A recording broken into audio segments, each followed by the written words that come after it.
Hello बच्चों, कैसे आप लोग? बढ़िया ही होगे नहीं? हम लोगों ने लास्ट क्लास में रिफ्लेक्शन कंप्लीट कर लिया। हम लोग स्टार्ट किए थे पहले बेसिक लाइट के बारे में पढ़े, नहीं फिर पहले रिफ्लेक्शन, उसमें reflection through plane mirror and reflection by spherical mirror. अब हम लोग पढ़ रहे हैं रिफ्रैक्शन। मीन्स अभी तक जो था लाइट सेम मीडियम में बैक आ रहा था, but if light goes from one medium to another medium, मानते मीडियम 1 है, मीडियम 2 है, इसका पाथ थोड़ा सा बैंड होता है, राइट? कुछ मान लीजिए इस केस इसको बोलते हैं refraction of light. Means light is going from medium 1 to medium 2। Transmission जो है ना वही रिफ्रैक्शन है। यहाँ पे मीडियम चेंज हो रहा है। अब यहाँ पे मीडियम की बात करें, मतलब प्रॉपर्टी मीडियम डिपेंडेंट है, तो इसमें सबसे पहले हम बात करते हैं रिफ्रैक्टिव इंडेक्स। आप तो क्लास 10 में पढ़ चुके हैं, मैं इसको शॉर्ट में करके निकल रहा हूँ। रिफ्रैक्टिव इंडेक्स हम इसको सिंबल हर जगह म्यू देंगे, आपको कहीं जगह एन मिलता है, हम म्यू यूज करेंगे। इसको हम लोग लेक्चर 1 में इसका डिस्कस कर चुके हैं। Velocity of light in a medium is C by mu. Mu क्या होता है इसे हम डिस्कस किए हुए हैं। ये इलेक्ट्रोमैग्नेटिक प्रॉपर्टी है, यहाँ एप्सिलॉन एप्सिलॉन आर सब कुछ आया था, मैं उसको फिर से रिपीट करने वाला नहीं हूँ। V is velocity of light in medium, velocity of light in medium, and C is velocity of light in vacuum.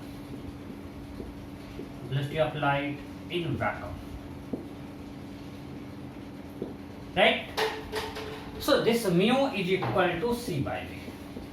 इस mu को हम लोग ये भी बोलते हैं absolute refractive index. Absolute.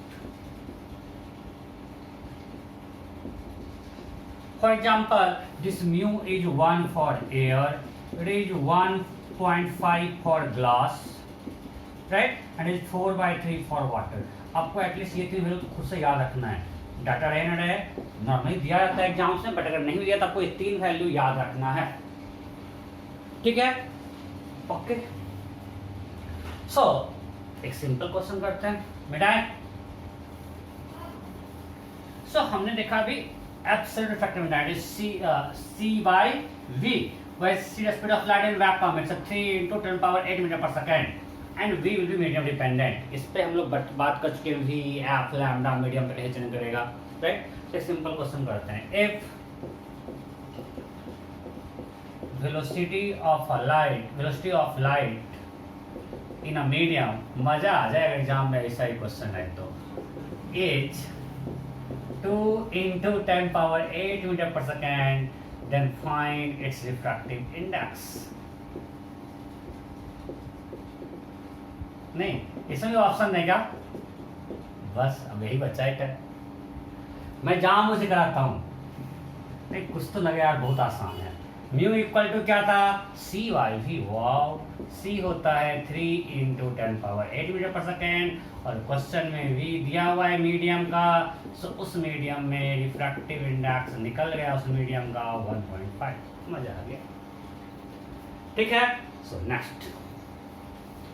Next इसी पे बिल्कुल इसी फॉर्मूला पे mu equal to C by V. इसी पे एक और क्वेश्चन करते हैं। Let's assume we have a slab, we have a slab of length L. It's refractive, it has varying refractive index mu equal to, let's assume 1 plus ax. ये हम लोग ऐसा क्वेश्चन कर चुके हैं एक बार वेब ऑप्टिक्स में। mu equal to 1 plus ax, but x is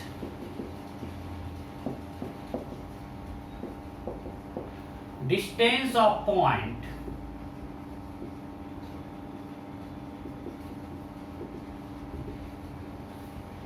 from A B, अपना डिस्टेंस। मान लीजिए हमको इस पॉइंट का निकालना, तो ये एक्स है, सिंपल। या हम लोग किसी पॉइंट का एक्स कोऑर्डिनेट है, इसको ओरिजिन मान लो, यहाँ पे एक्स क्या है? X coordinate. जैसे हम ए से लेकर सी की तरफ जा रहे हैं, हमारा म्यू जो है वैरी कर रहा है। म्यू क्या कर रहा है? वैरी कर रहा है। कैसे? 1 plus ax. Then my question is, if light enters at face AB, then find time taken by light to go from AB to CD. Find time taken by light to go from AB to CD. Find time taken by light to go from AB to CD. Option दें क्या? Option A L by C, option B L by 1 plus AL, option C L plus AL square by 2 1 by C, option D L plus AL square 1 by C, and E मेरा favourite सदाबहार always NOTA. So to find time taken by light to go from surface AB to CD. यहाँ पे x सिर्फ उस point का x coordinate है, अगर इसको ओरिजिन मान लें तो, या इससे डिस्टेंस मान सकते हो AB से. निकल गया, सिंपल था, कुछ है नहीं इसमें. हमको टाइम निकालना है, डिस्टेंस दिया हुआ है कितना L. ओके, तो अब यहाँ पे वेलोसिटी उस स्लैब में लाइट का कांस्टेंट में वैरी करते रहेगा. जैसे जैसे लाइट AB से CD तक जाएगा उसका स्पीड कांस्टेंट रहेगा या वैरी करेगा? वैरी करेगा हर पॉइंट. यहाँ अगर हम इसमें डिफरेंट पार्ट्स माने तो यहाँ पे अलग रिफ्रैक्टिव इंडेक्स है, यहाँ पे अलग है, अलग है, अलग है, अलग है. जैसे इधर जा रहे हैं इधर म्यू बढ़ रहा है, मतलब अगर म्यू बढ़ रहा है इधर जाने पे इसका स्पीड घटेगा, right? Because V equal to C bye mu है. V इक्वल टू क्या है? C बाय म्यू. अब हर पॉइंट का म्यू सेम नहीं है, so V equal to C by 1 plus AX. अगर हम x पे जाकर एक स्मॉल सेक्शन लेते हैं dx का, तो इस पॉइंट पे उसका म्यू क्या है? 1 प्लस AX. सो यहाँ पे स्पीड ऑफ लाइट क्या होगा? C by 1 plus x. C speed of light in vacuum. यहाँ पे C क्या है? Speed of light in vacuum या एयर, जो मानना है दोनों सेम लेते हैं हम लोग, right? So V is dx by dt that is equal to C by 1 plus AX. तो हो गया, इंटीग्रेट कर लो. 1 plus AX dx is equal to C dt. At t equal to 0 x 0 हमको निकालना है L कितना देर में जाएगा. सो इसका integration L plus L square by 2 equal to CT. So t equal to 1 by C L plus AL square by 2. That's it. कोई doubt है? dx by dt velocity is c by 1 plus ax और 1 plus ax dx equal to c dt. अब limit डाल दिए यहाँ पे x t equal 0 पे, x 0 है, t इक्वल टू t पे l है. अब इसको इंटीग्रेट कर दो. l plus l square by 2 equal to c t. t निकल गया. कोई डाउट नहीं? आगे बढ़ते हैं. नेक्स्ट. सो बेसिक हमने अभी इस पे कर लिया. अब इसमें हमने अभी बात किया अब सेल्फ रिफ्रैक्टिव इंडेक्स. एक बात करते हैं रिलेटिव. कुछ नहीं, सब आप लोग क्लास 10 में पढ़ चुके हो. रिलेटिव रिफ्रैक्टिव इंडेक्स मतलब कुछ लोगों का 10th में लाइट नहीं था, इसलिए मैं कुछ छोड़ नहीं रहा हूँ, सब कुछ करवा रहा हूँ. तो आगे सब भी जुटे रहता है. रिलेटिव रिफ्रैक्टिव इंडेक्स जैसे हम बोलते हैं, देखो एक क्वेश्चन लैंग्वेज नहीं है, हम अपने मन से इसको लिख रहे हैं N12. अब कहीं 1 नीचे 2 ऊपर होता है, कहीं 2 ऊपर, ये कुछ नहीं है, नोटेशन को स्टैंडर्ड नोटेशन इसका नहीं है. हम लिख रहे हैं N12 is refractive index of medium 1 with respect to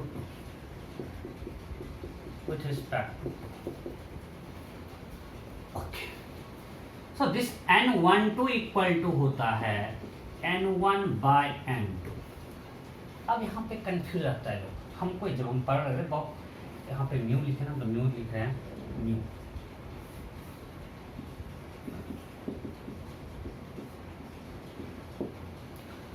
अब जिस समय हम पढ़ रहे हैं ना पूरा कंफ्यूज होते क्या होगा μ1 by μ2 या μ2 by μ1, पूरा याद रखने नहीं करता. इसका सिंपल तरीका यार, एब्सोल्यूट रिफ्रैक्टिव इंडेक्स अगर म्यू है,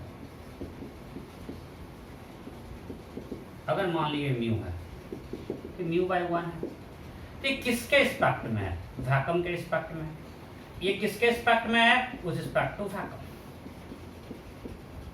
अगर हम इसकी बात करते हैं रिस्पेक्ट टू वैक्यूम और वैक्यूम या एयर के रिस्पेक्ट में है, तो उसका रिफ्रैक्टिव इंडेक्स यहाँ 1 है, वो आया है. यहाँ पे हर जगह क्या आया है? अगर हम एयर की बात करें, वैक्यूम की बात करें, यहाँ पे किसका रिफ्रैक्टिव इंडेक्स आया? वैक्यूम का. मतलब जिसके रिस्पेक्ट में है उसका रिफ्रैक्टिव इंडेक्स नीचे. जब एब्सोल्यूट बात करते हैं वो म्यू है म्यू बाय 1, तो ये है वैक्यूम के रिस्पेक्ट में, तो डिनोमिनेटर में किसका रिफ्रैक्टिव इंडेक्स है? वैक्यूम का। मतलब हमको जिस मीडियम के रिस्पेक्ट में रिफ्रैक्टिव इंडेक्स निकालना है उस मीडियम का रिफ्रैक्टिव इंडेक्स नीचे आता है। सो यहाँ पे हम बोले refractive index of medium 1 with respect to 2, तो हम किसके रिस्पेक्ट में निकाल रहे हैं भाई? हम 2 के रिस्पेक्ट में निकाल रहे हैं, तो 2 का रिफ्रैक्टिव इंडेक्स नीचे आएगा, राइट? जैसे अगर हम लिखें म्यू टू 1, तो से refractive index of medium 2 with respect to 1, और हम लिखते हैं म्यू टू 1, जैसे refractive index of medium 2 with respect to 1, तो अगर 1 के रिस्पेक्ट में बात कर रहे हैं तो 1 का रिफ्रैक्टिव इंडेक्स नीचे आएगा। अब पता है μ1 equal to, we can write c by v1, μ2 equal to c by v2, so that is equal to v2 by v1, आप उसको ड्राइव कर सकते हैं। सिमिलरली क्या हो जाएगा? v1 by v2। इतना आसान, कोई डाउट है? नहीं? चलो करते हैं question.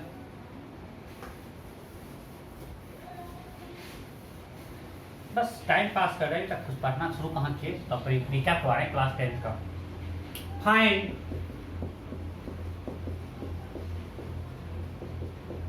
Refractive index of glass with respect to what? ये question. Option A 3/2, option B 4/3, option C 8/9। कोई गलत नहीं करेगा, जो गलत करेगा नाक में जाएगा। बच्चे को बोले जो गलत है तो 20 बच्चे होंगे। हाँ, इसमें तो 20 ही देना पड़ेगा, 10 से काम नहीं चलेगा। Refractive index of glass with respect to water हो गया। किसके रिस्पेक्ट में है? वाटर के रिस्पेक्ट में। Refractive index of glass with respect to water पूछा, तो जिसके रिस्पेक्ट में पूछा है उसका रिफ्रैक्टिव इंडेक्स नीचे, यही तो होगा। कोई दिक्कत? सो वाटर के रिस्पेक्ट में ना, वाटर इंडेक्स नीचे, so mu g 1.5 and mu डब्ल्यू, ये आपको बोला भी, आपको याद रखना पड़ेगा। That is 3/2 divide by 4/3, 3/2 into 3/4, 9/8। कोई दिक्कत नहीं? ओके, सो ये सब बेसिक था। अब आना है लॉ ऑफ रिफ्रैक्शन। सो अभी तक हम बात की सिर्फ रिफ्रैक्टिव इंडेक्स की, अब आते हैं लॉ ऑफ रिफ्रैक्शन।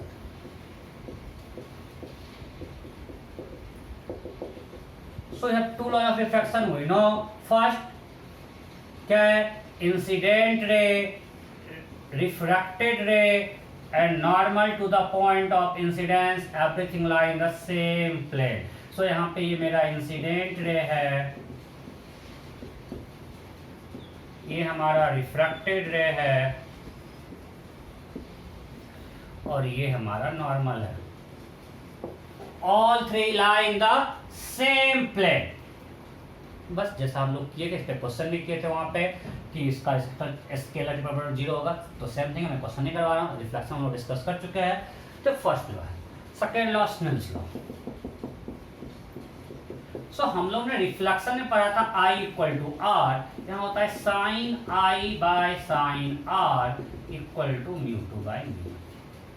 हम तो बोलते हैं इसे याद रखो, इसको मतलब याद रखो, μ1 sine I equal to mu two sine R. जरा आसान होता है, क्यों? मतलब जिस मीडियम की बात करें उसका refractive index into sine of angle between ray and normal in that medium. हम लोग जिस मीडियम की बात करेंगे उस मीडियम का रिफ्रैक्टिव इंडेक्स मतलब and sine of angle between ray and normal in that medium, उसका प्रोडक्ट जो होगा वो कांस्टेंट होता है ऑलवेज।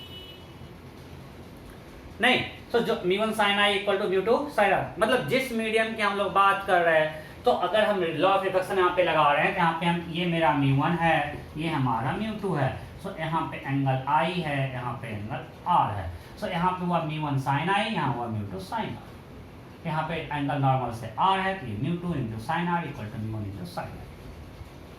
कोई दिक्कत नहीं? ओके, अब यहीं से आप लोग क्लास 10 में पढ़े होंगे, if ray goes from denser to rarer. Denser और रेयर क्या होता है? अगर म्यू ज्यादा मतलब denser, if μ2 is greater than μ1, let's assume, तो जिसका म्यू ज्यादा वो डेंसर, इट्स कंपेरेबल रेयर। तो denser medium speed of light कम होगा, मीडियम स्पीड ऑफ लाइट ज्यादा होगा नहीं, बिकॉज म्यू बढ़ गया तो v आता है c बाय म्यू, अरे v equal to c bye mu, mu बढ़ने से v घटेगा। तो जो डेंसर मीडियम है वहां पे स्पीड ऑफ लाइट कम होगा, rare medium speed of light ज्यादा होगा। So if we go from denser to rare, मान लिए इसी केस में अगर μ2 μ1 से बड़ा है, मान लेते हैं अगर μ2 μ1 से बड़ा है, तो उस केस में बताओ साइन i बाय साइन r मेरा क्या है, μ2 बाय μ1, तो this quantity will be more than 1, इसका मतलब i r से बड़ा होगा। और हम लोग जो भी एंगल बात कर रहे हैं, जो से 90 की बीच बात कर रहे हैं, तो साइन थीटा जो से 90 में इंक्रीजिंग फंक्शन है। सो अगर साइन i बाय साइन r मोर देन 1 है, it means sine i is greater than sine r, so i greater than r। इसका मतलब क्या हुआ, if ray goes from rare medium to denser medium, it bend towards normal. यही तो आ रहा है कि यहां से यहां आया, ये एंगल ऐसे इधर जाता, अगर मीडियम चेंज नहीं होता तो इधर जाता, राइट, और अब वो ऐसे बेंड करके यहां आ गया, मतलब ये पहले ये दिस इक्वल टू दिस, ये आई होता, अब r उससे कम है, मतलब रे बेंड टुवर्ड्स नॉर्मल नहीं। So if light ray goes from rare medium to denser medium, it bend towards normal. Similarly if it goes from denser to rare, तो denser से रेयर मतलब क्या होगा, ये छोटा हो जाएगा, मतलब अब इसे प्रोडक्ट सेम होना है, ये छोटा हो जाएगा मतलब ये बड़ा हो जाएगा, means it bends away from normal. So basic thing है, ये आप लोग क्लास 10 में पढ़ते हो, ठीक है। सो ये अब इस पे 2 क्वेश्चन कर लेते हैं लॉ ऑफ रिफ्रैक्शन पे।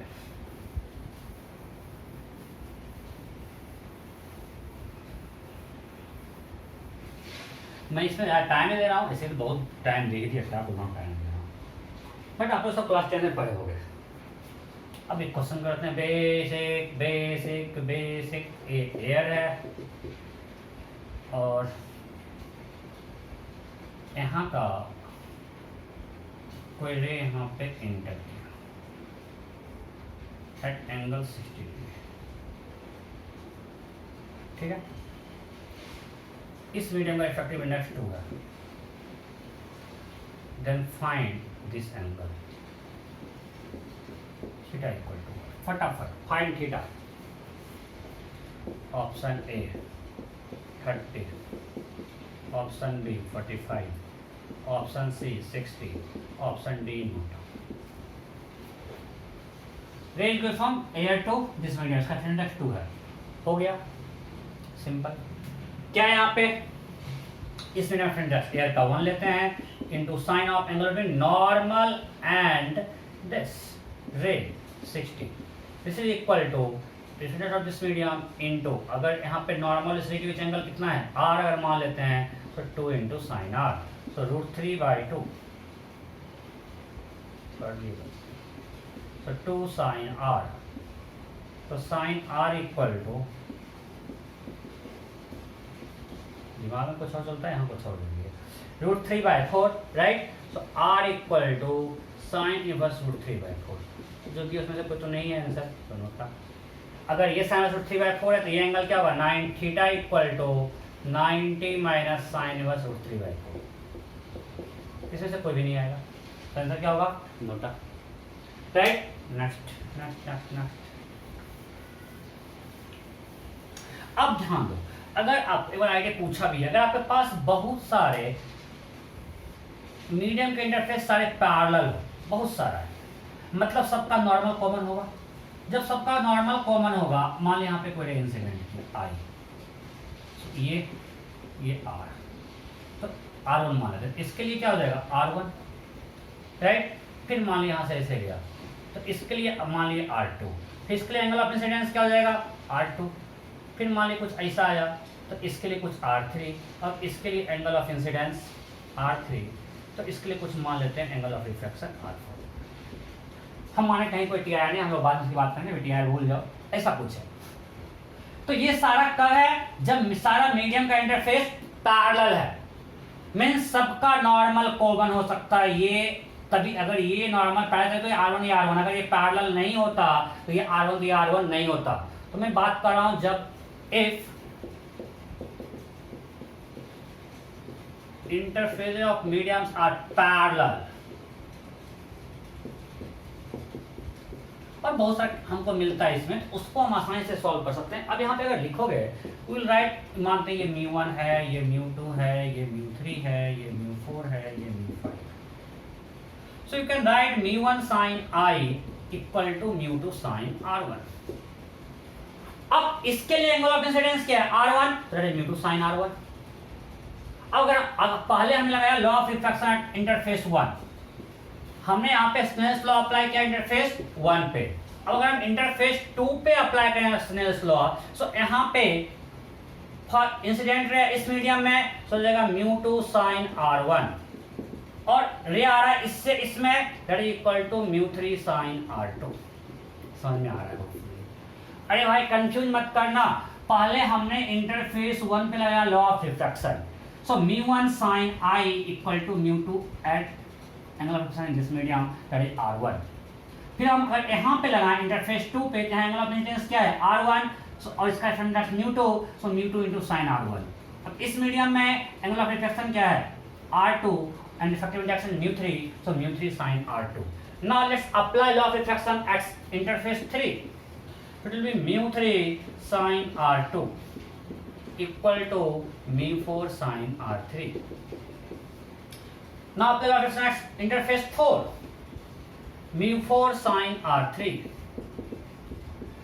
equal to μ5 sin R4। अब अगर आप कंबाइन करो 1 2 3 4 को, तो आपको डायरेक्ट मिल जाएगा कि सारा कोई इक्वल है। μ1 sin I equal to μ2 sin R1, फिर देखो ये इसके इक्वल है, तो that is equal to μ3 sin R3 sin R2 equal to μ4 sin R3 equal to μ5 sin R4 is equal to some constant, because all are equal है, all are equal. So मैं क्या बोलता हूं, if interfaces are parallel, we can directly apply mu sin theta equal to constant, where mu is refractive index of medium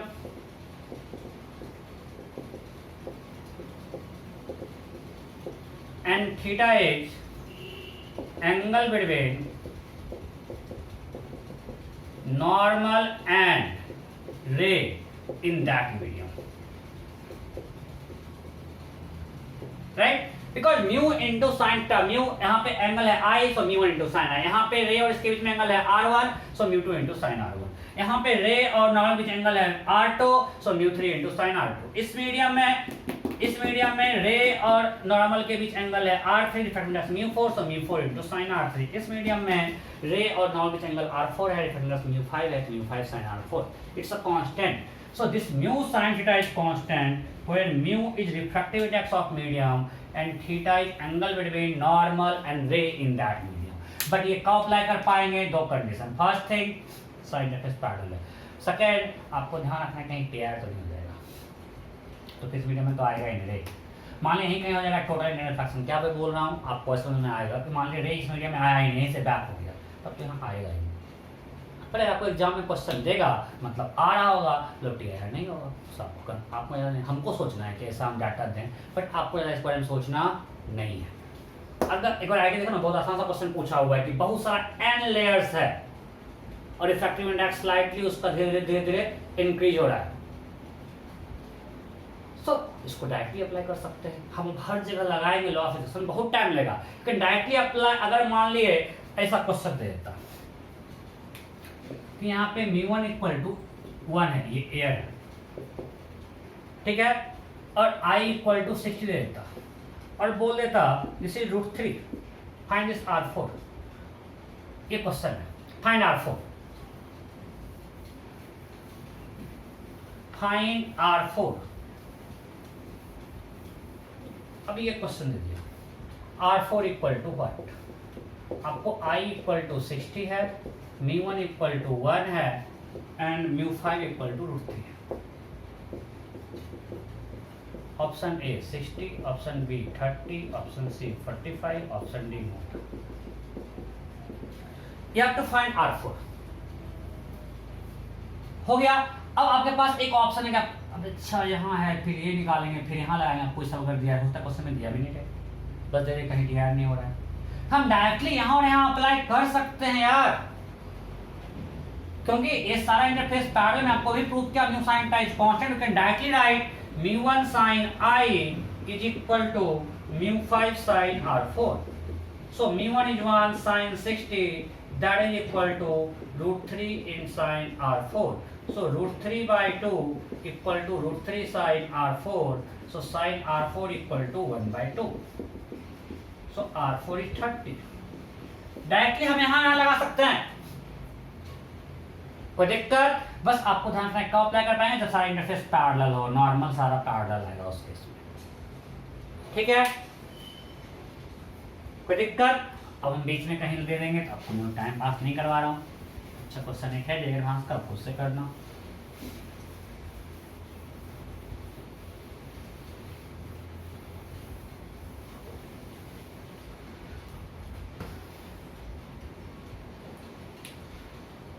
मैं फिर से बोला हूँ, ऐसा जब जैसे आप लोग पढ़ते हो स्लैब में, अगर स्लैब में यहाँ पे रे इन किया, फिर यहाँ से आउट हुआ, अगर मान लीजिए ये कुछ आई है और ये कुछ आर है,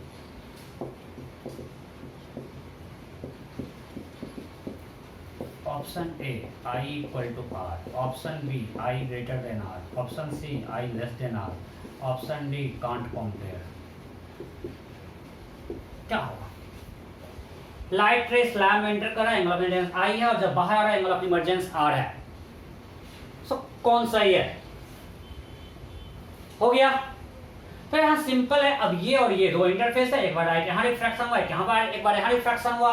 we have two interfaces 1 and 2, but those are parallel, so you can directly write μ1 sin I। मानते हैं अगर ये 1 है, ये 2 है, ये फिर से 1 है medium, so μ1 sin I equal to μ1 sin R, because दोनों मीडियम सेम है। यहाँ भी एयर है, यहाँ भी एयर है, so I equal to R। दोनों में पैरेलल निकलता है। आप लोग पढ़ चुके हो, सिर्फ लैटरल शिफ्ट होता है, बट दीज आर पैरेलल।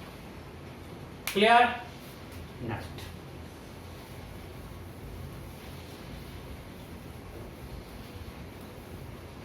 अब मान लीजिए कि ऐसा है, इसमें ये दे दिया कि रे यहाँ पे इंटर किया आई से, और यहाँ से आउट हुआ कुछ आर से। So now can write i equal to r? No, because अब ये और ये इंटरफेस, अब दो इंटरफेस फिर से 1 और 2, but they are not parallel, so now we can't write i. यहाँ भी एयर है, यहाँ भी एयर है, मान लीजिए न्यू है। इस केस में हम लोग आई इक्वल टू आर नहीं लिख सकते हैं, बिकॉज अब 1 और 2 पैरेलल नहीं है। आई आर रिलेशन निकाल सकते हो क्या? निकालो फटाफट। आपको गिवन टर्म जो दिया हुआ है म्यू, उस टर्म में आपको आर निकालना in terms of I. Find R in terms of I, फटाफट। हो गया? चल बनाते हैं डायग्राम। यहां से रह गया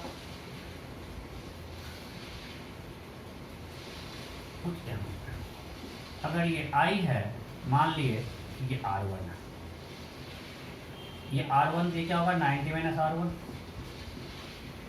ये 90, तो ये R1 राइट, ये क्या होगा 90 माइनस R1। कोई दिक्कत? अगर हम मानते हैं फर्स्ट सरफेस पे एंगल ऑफ रिफ्लेक्शन R1 है, तो ये 90 माइनस R1, ये 90, ये क्या हो जाएगा R1 के 90 माइनस R1। ऐसे ये दोनों ये और ये इक्वल होगा, बिकॉज ये नॉर्मल, ये स्लैब टाइप है, तो ये और ये पैरेलल है, ये R1 के 90 माइनस R1।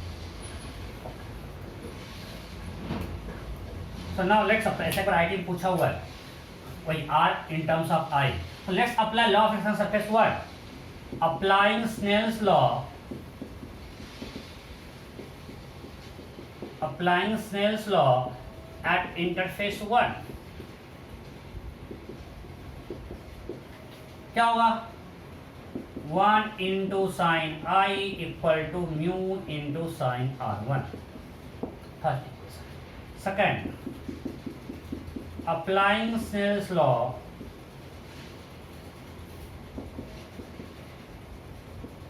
at interface 2. क्या होगा, यहाँ पे एंगल ऑफ इंसिडेंस क्या है, 90 minus R1, so mu into sine 90 minus R1 that is equal to 1 into sine R, so mu cos R1 equal to sine R, right. So अब यहाँ पे हमको मिला क्या है, sine R1 equal to from equation 1 sine R1 equal to sine I by mu. अब यहां से cos R1 निकाल के हम पुट कर दो, सर निकल जाएगा R, बस मैथ से आगे कुछ नहीं है। सो मेरा बस बताने का मेन मोटो क्या था कि आप यहां मत करना है इक्वल टू R, वो म्यू साइन का कॉन्सेप्ट एप्लीकेबल तभी है जब इंटरफेस पैरेलल था, यहाँ पे ये और ये पैरेलल नहीं है, इसको अप्लाई नहीं कर सकते, ठीक है। नेक्स्ट,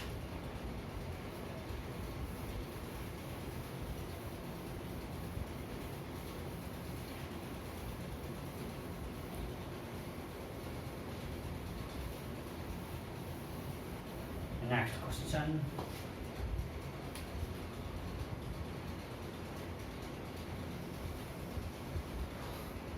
मानते हैं इसका म्यू रूट 3 है, इधर एयर है,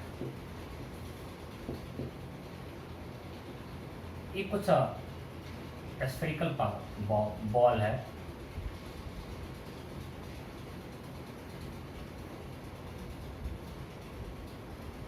ये इसका सेंटर है, यहाँ पे रे इन किया 60 डिग्री पे, ठीक है। Then have to find angle of deviation when it comes out, इधर भी एयर है, फाइंड डेविएशन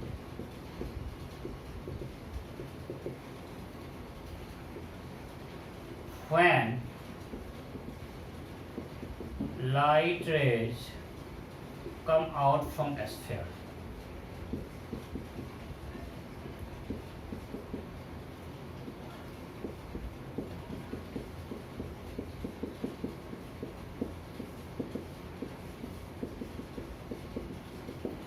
हमारे पास एक ग्लास स्फीयर है और वहां पे एक रे इससे इंटर कर रहा है, ये इसका रेडियस, ये सेंटर है, ये एंगल 60 है। You have to find deviation when light rays come out from a sphere. फटाफट फटाफट,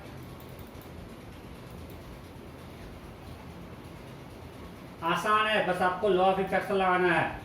अभी तक बस लॉ ऑफ रिफ्लेक्शन पे तो क्वेश्चन करवा रहे हैं।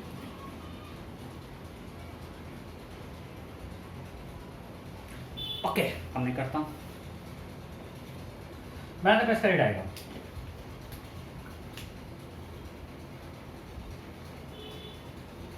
रे कुछ ऐसा गया, ये इसका यहाँ पे R1 होगा। अगर इसको हम ज्वाइन कर दें तो ये दोनों इक्वल है, अगर ये R1 तो ये भी R1 होगा, राइट। अरे ट्रायंगल एसोसिएशन, ये भी रेडियस है, ये भी रेडियस है, ये भी रेडियस, ये भी रेडियस। सो अब यहाँ, और ये इसका नॉर्मल है, सो रे कुछ यहाँ से ऐसा निकलेगा, ये होगा R। सो अगेन दो बार रिफ्लेक्शन हो रहा है, मानते हैं ये first time and second time. So applying law of reflection at interface 1, so applying Snell's law at interface 1,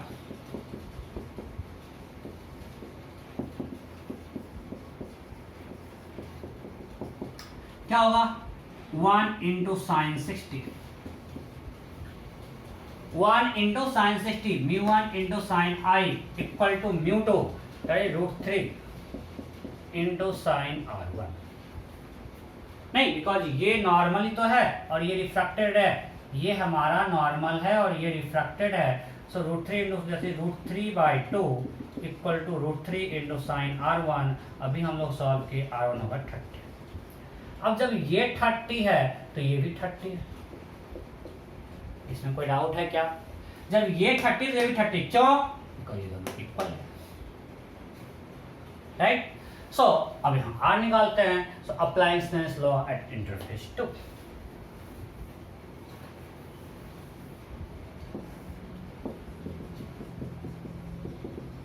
applying Snell's law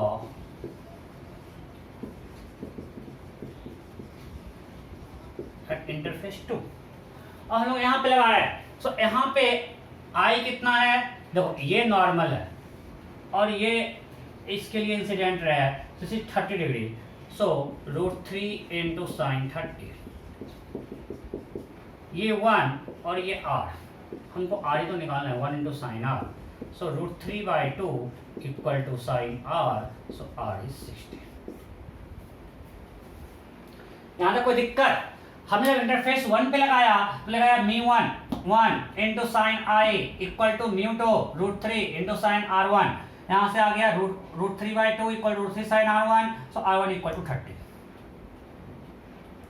अब इस इंटरफेस 2 पे लगा रहे हैं, सो अगेन इसका डिफरेंस √3, तो √3 इंटू साइन 30 वहां से निकल गया, आसान है। अब अगर डेविएशन निकालोगे, सो यहाँ पे अगर नहीं ये होता तो रे इधर जाता। अब ये 30 है, ये पूरा कितना होता 60।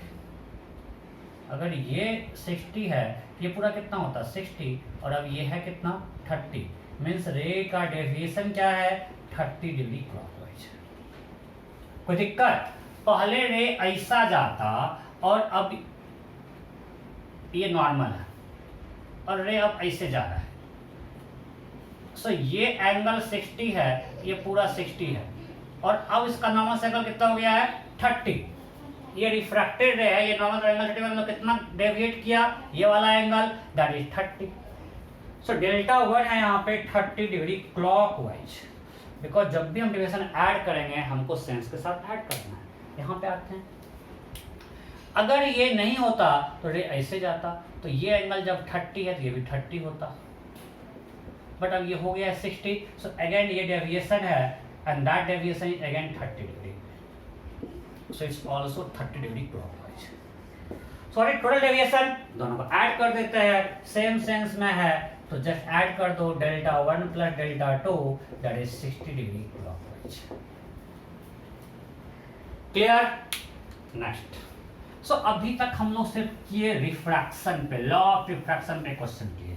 अब आते हैं रिफ्रैक्शन थ्रू प्लेन सरफेस। हम लोग पढ़े ना रिफ्लेक्शन एट प्लेन सरफेस, फिर पढ़े रिफ्लेक्शन एट स्फेरिकल सरफेस, अभी फिर से पढ़ेंगे रिफ्रैक्शन एट प्लेन सरफेस, और बाद में पढ़ेंगे रिफ्रैक्शन एट स्फेरिकल सरफेस, जो कि बहुत आसान रहेगा आपको, क्योंकि सब कुछ पहले किया रहेगा।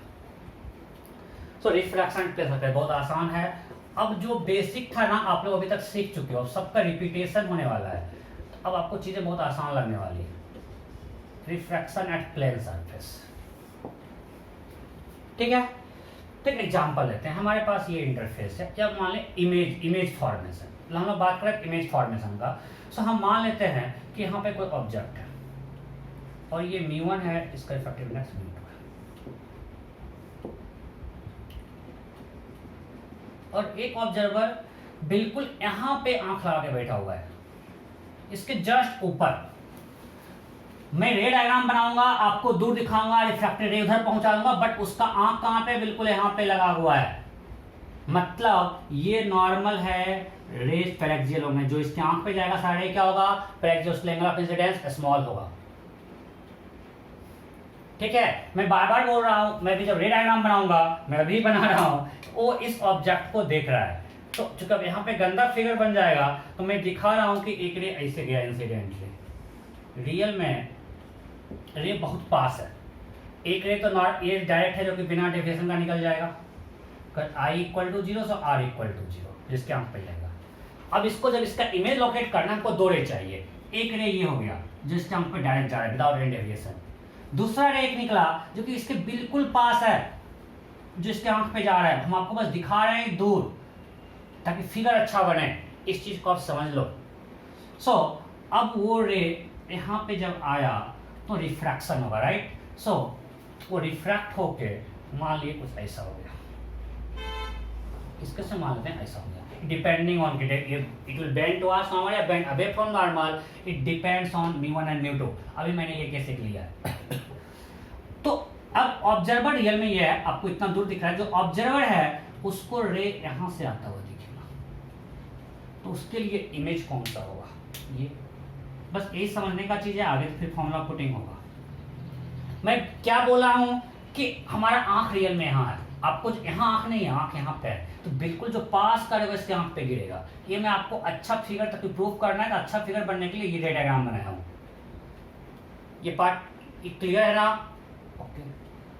सो अब जब इस आंख पे रे गिरा, वो यहाँ से हुआ दिख रहा है, तो उसको ऑब्जेक्ट कहाँ दिखेगा, यहाँ या यहाँ? यहाँ। उसको लगा यहाँ से आ रहा है, होगा पता कहाँ ले रहा है ऑब्जेक्ट है। हम कोई चीज़ को कैसे देख पाते हैं, मैं अब स्टार्टिंग से हम लोग पढ़ रहे हैं ज्योमेट्रिकल ऑप्टिक्स में, कोई चीज़ देखते हैं मतलब उससे रे हमारे आंख पे गिरता है, तो हम जो परसीव करेंगे रे हमको यहाँ से दिखेगा, तो हमको लगेगा ऑब्जेक्ट यहाँ रखा हुआ है, अगर यहाँ पे कुछ रखा हुआ है तो हम उसको यहाँ समझेंगे, राइट? ओके। अब यहाँ पे आते हैं, यहाँ पे ये एंगल ऑफ इंसिडेंस है और ये एंगल ऑफ रिफ्रैक्शन है, ठीक है? ओके, इसको थोड़ा कंप्लीट करते हैं। मानते हैं इस इंटरफेस से h1 हाइट पे या h हाइट पे कुछ ये है, तो मान लेते हैं ये कुछ नाम देते हैं, ये O है, ये P है, ये मान लेते हैं Q है, ठीक है? So in right angle triangle OPQ या OQP, we can write tan I equal to P by B, POQ and base is H। कोई दिक्कत? और हम मान लेते हैं कि इमेज यहाँ बना, इससे हम सबको डिस्टेंस कहाँ से ले रहे हैं, इंटरफेस से H1 पे। सो अब अगर ये R है तो ये पूरा R होगा, देखो ये अपोजिट एंगल, इसको हमने एक्सटेंड किया है, ये हमारा R है। अब यहां से ड्रॉ करके परपेंडिकुलर, और ये मान लेते हैं कोई पॉइंट है M। So in right angle triangle MIP, in right angle triangle MIP tan R equal to क्या होगा, tan R, देखो ये ट्रायंगल है, फिगर गंदा मैं नहीं कर रहा हूं, एक ट्रायंगल है। अब ये है I, ये है M, ये है P, ये हाइट कितना है H1, और ये MI इक्वल टू क्या है OQ। सो हम पहले लिखते हैं P बाई B, और ये हमारा R है बिकॉज यही रे है, इसी को हमने एक्सटेंड किया, यहाँ कट करता हुआ दिख रहा है। So tan R equal to perpendicular that is MI by base that is PM, MI equal to OQ, this is H1, okay? Now as we have assumed I and R are small, I, R ये सब क्या है, small है, we are considering only fractal range, हम अगर fractional range को ले रहे हैं so I, R small है because रेंज are paraxial, आंख बिल्कुल उसके ऊपर है, ये आपको ध्यान रखना पड़ेगा, इंपॉर्टेंट है, क्योंकि अगर रियल में आंख यहाँ होता तो रेज पैक्सियल नहीं होता, please formula back to applicable नहीं होता। हम जब बिल्कुल वर्टिकली एबव देख रहे हैं, हर क्वेश्चन में लिखा है looking from vertically above object, तब ठीक है रेज पैक्सियल होगा और हम लोग इसको अप्लाई कर सकते हैं, क्लियर? सो अगर आई और so for small i and r, for small I and R, tan I equal to I equal to sin I, and tan R equal to sin R. So we can write sin I equal to OQ by H, and sin R equal to OQ by H1. So now divide 3 and 4. Dividing 3 and 4.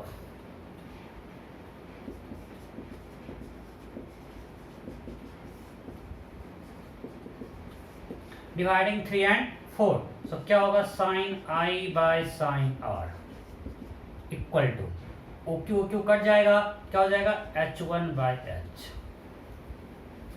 Right?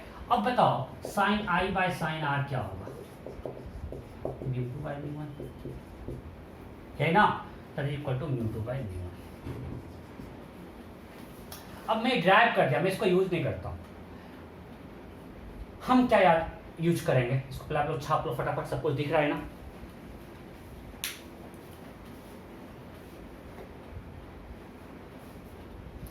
नीचे दिख रहा है म्यू2, नीचे वाला क्या है म्यू1, वो दिख नहीं रहा है और सब कुछ दिख रहा है। तो sine I by sine are equal to mu two by mu one. Okay, अब इसको मिटाते हैं।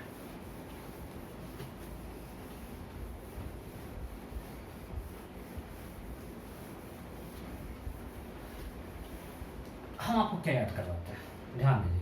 हम लोग आगे पढ़ेंगे, अगर हमारे पास कोई स्फेरिकल सरफेस होगा ना, तो उस केस में अगर ये म्यू1 है, ये म्यू2 है, तो हम लोग पढ़ेंगे। अगर इसका प्रोपोर्शन r है, हम लोग ये पढ़ेंगे, ये हम लोग बहुत यूज करेंगे। सो अगर प्लेन सरफेस है तो r क्या है, इन्फिनिटी, तो हम ये बोलते हैं, ये याद रखो, फॉर प्लेन सरफेस। इससे क्वेश्चन सॉल्व करना बहुत आसान है। This is for plane surface, mu two by v equal to mu one by u। अभी जो आपने ड्राइव किया था, आपने ड्राइव किया था, क्या ड्राइव किया था, म्यू2 बाय म्यू1 इक्वल टू क्या था, h डैश बाय h या h1 बाय h, यही तो निकाले थे। तो वहां से क्या आया, mu two by h1 equal to mu one by h, यही तो आया था।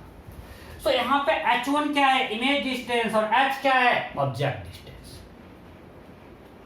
सो अब आप उस हम लोग यूज करते हैं, हम लोग अभी तक पढ़ते आ रहे मिरर टाइप फॉर्मूला उस टाइप में, कि अब यहाँ पे हमारे पास एक इंटरफेस है, यहाँ से रिफ्रैक्शन हो रहा है, जब मिरर था वहां पे इंटरफेस आया। सो अब जो भी हम डिस्टेंस में करेंगे, इससे मेजर करेंगे, u और v किससे है, इससे डिस्टेंस, कभी कंफ्यूज नहीं होना। तो आप लिखिए, पहले फॉर्मूला लिखो, मैं सब कुछ लिखवा रहा हूँ, हम लोग इसी को यूज करेंगे, कभी गलती नहीं होगा। आप लिखो mu two by v equal to mu one by u, एकदम इसी को बिल्कुल हमेशा इसी को यूज करना है। Here v and u, v क्या है, इमेज डिस्टेंस, बिल्कुल जो हम लोग पढ़े उसे कंटिन्यू क्यों नहीं करेंगे, हम लोग यही तो पढ़े हैं स्फेरिकल मिरर में। और u क्या है, ऑब्जेक्ट डिस्टेंस। अब इमेज ऑब्जेक्ट कहां से मेजर करते थे, मिरर से मेजर करते थे। अभी तक जो हम लोग पढ़े v और u, वहां पे इमेज और ऑब्जेक्ट का डिस्टेंस था मिरर से, कहां पे, किससे होगा, इंटरफेस से, बिकॉज वही रिफ्रैक्टिंग सरफेस है। तो v एंड u लिखना, important points regarding your formula. v and u, लोग परेशान आते हैं इस केस में, are measured from refracting surface. First point ये important. Second, it's applicable only for paraxial rays, आपको हमेशा ध्यान रखना है, it's applicable only for paraxial rays. ये सिर्फ पैरेक्सियल रेज के लिए अप्लीकेबल है, अगर रेज पैरेक्सियल नहीं, इसको अप्लाई नहीं कर सकते हैं। थर्ड थिंग, म्यू1 म्यू2 क्या है। अब आप ये बताओ, जब हम यहाँ पे प्रूफ कर रहे थे, तो स्नेल्स लॉ में म्यू2 बाय म्यू1 equal to sine I by sine r से यूज किए। यहाँ पे म्यू2 क्या है, जिस मीडियम में रे गया, और म्यू1 जिस मीडियम से रे आया, ऑब्जेक्ट कहाँ है उससे कोई मतलब नहीं है, ये आपको ध्यान रखना। मैं क्या करता हूँ, मैं आपको समझाता हूँ एग्जाम्पल देके। म्यू2 is refractive index of medium into which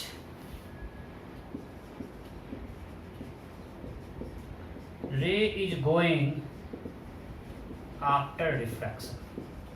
अब वो कंफ्यूजन होना कि ऑब्जेक्ट किस मीडियम में है, अरे ऑब्जेक्ट कहीं भी doesn't matter.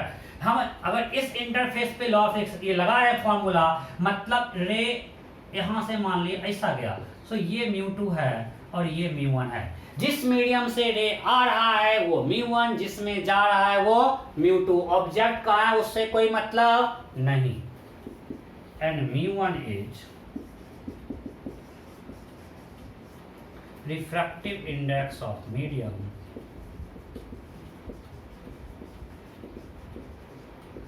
From which ray is coming. जिस मीडियम से रे इंटर कर रहा है वो म्यू1, जिसमें जा रहा है उसमें म्यू2। भी कहां से करते हैं, सरफेस से।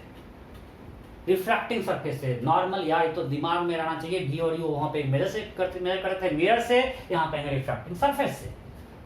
अब बताओ हमेशा भी और यू का साइन सेम ही होगा, because mu two mu one तो कभी नेगेटिव, इस दोनों पॉजिटिव क्वांटिटी है, तो ऑलवेज भी और यू का साइन क्या होगा, सेम, दोनों सेम साइड ऑफ सरफेस होगा।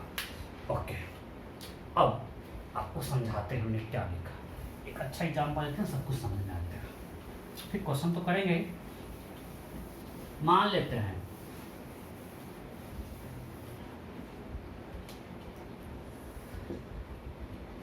ये एयर है, नहीं एयर क्यों लेंगे, ये वाटर है, चलो,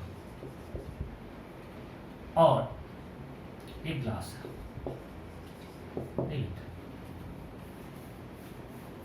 ठीक।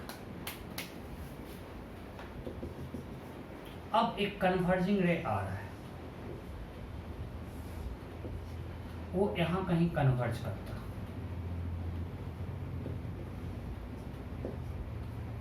एक कन्वर्जिंग रे आ रहा है, वो यहां कहीं कन्वर्ज करता, ये डिस्टेंस दिया हुआ है, लेट मी कैलकुलेट,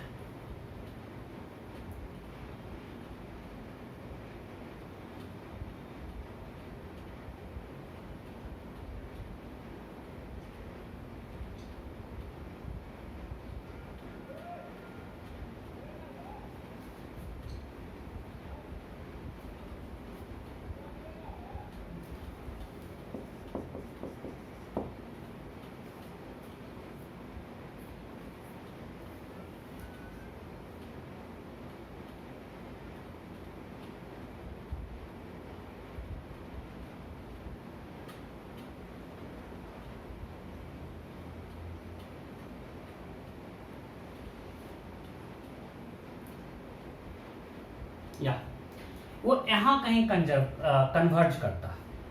सो अब आपको निकालना है कि रियल में ये कहां कन्वर्ज करेगा। अगर इस मीडियम में मतलब एक कन्वर्जिंग रे आ रहा है, अगर ये इंटरफेस नहीं होता तो यहां कहीं कन्वर्ज करता हुआ दिखता, ठीक है। अब वो रियल में कहां, एट व्हाट डिस्टेंस फ्रॉम, मैं सिंपल लिखता हूं, क्वेश्चन ये है, at what distance from interface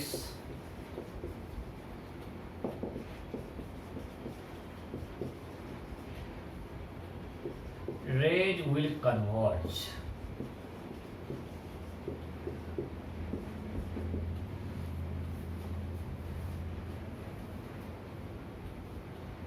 option A 24 centimetre, option B 192/9 centimetre, option C 27 centimetre, option D 16 centimetre, option E मोटा।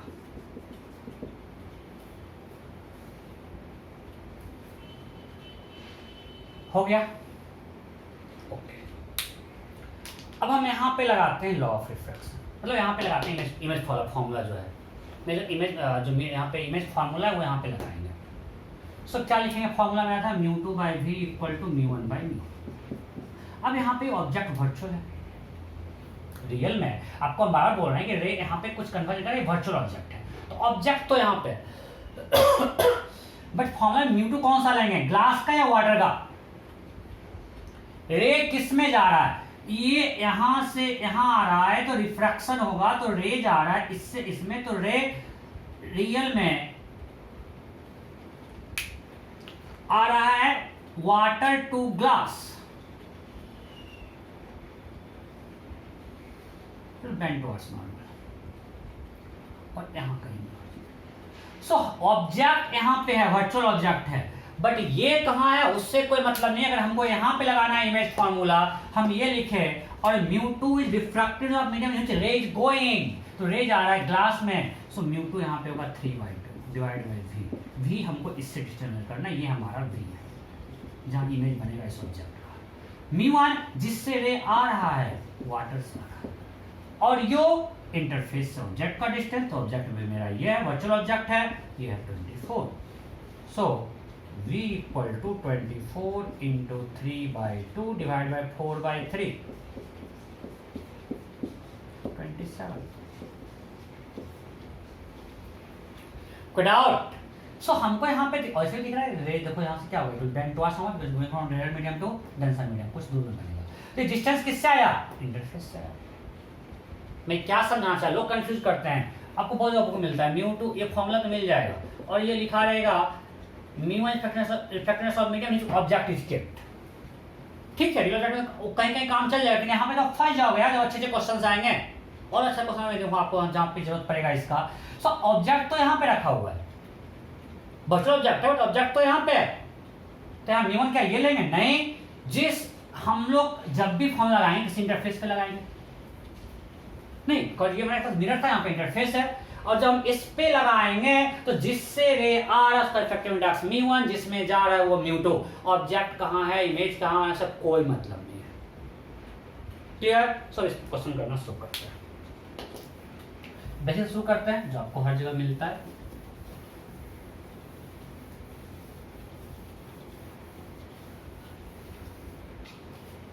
एक बकेट है, उसमें वाटर है, उसका ठंडस 4/3 है, इधर एयर है। ओके, यहाँ पे एक ऑब्जर्वर है, यहाँ मछली लानी है, ये 24 सेंटीमीटर, ये कितना है 24, और एक चिड़िया उड़ रही है। ठीक है, क्वेश्चन है, ये आपको दिया हुआ ये डिस्टेंस है,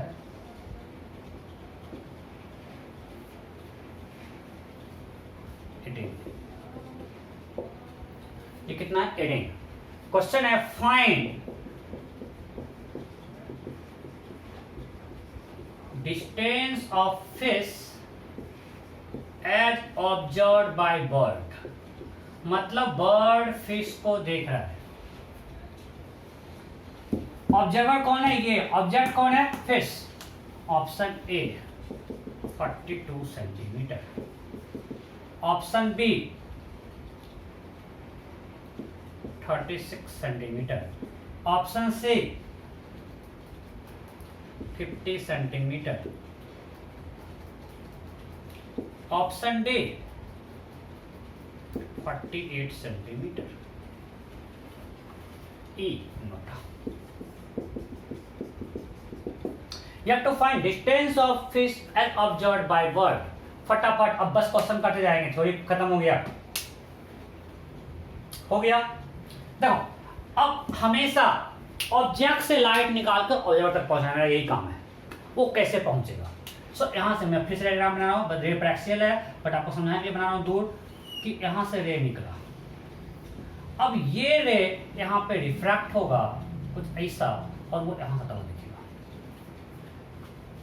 और अब इसके आंख पे जाके या इसमें कोई यहाँ से यहाँ कोई रिफ्रैक्शन, मतलब इसको ये हाइट तो 18 दिखेगा, और यहाँ पे उसको ऑब्जेक्ट, ये उसको फिश यहाँ दिखेगा, इमेज यहाँ दिखेगा। उसके लिए डिस्टेंस होगा ये दिस। सो ये तो 18 ही है, ये हमको निकालना पड़ेगा। Am I clear? यहाँ पे एक बार रिफ्रैक्शन होकर इसके आंख तक पहुंच जाएगा। मान लीजिए ऐसे देख रहा है, तो इसके आंख पे जो रे पहुंचेगा यहाँ से रिफ्रैक्ट होके उसको यहाँ से वो दिखेगा, और ये हाइट तो 18 ही है, हमको ये निकालना है कि v निकालना है।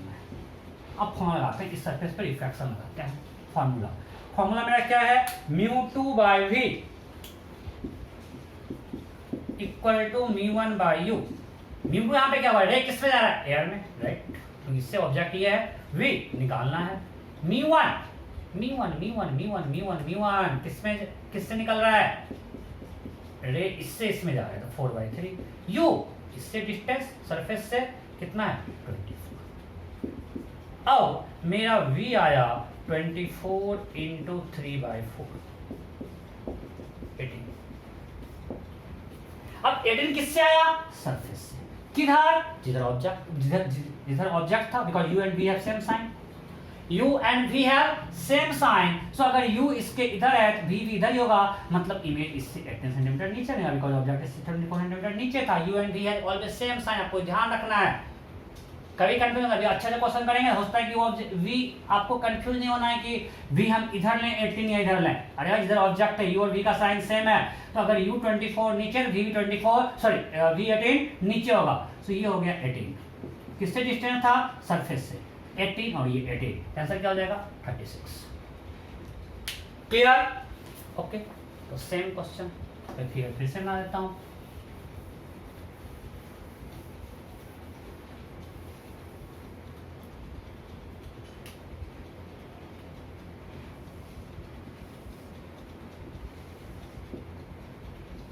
ये 24 था, यहाँ बर्ड है, यहाँ फिश है, ये 18 है, ये 4/3 है, ये एयर है, राइट? अब क्वेश्चन है find distance of bird as observed by fish. Find distance of bird as observed by fish. Option से रखते हैं, चलो फटाफट। Find distance of bird as observed by fish हो गया।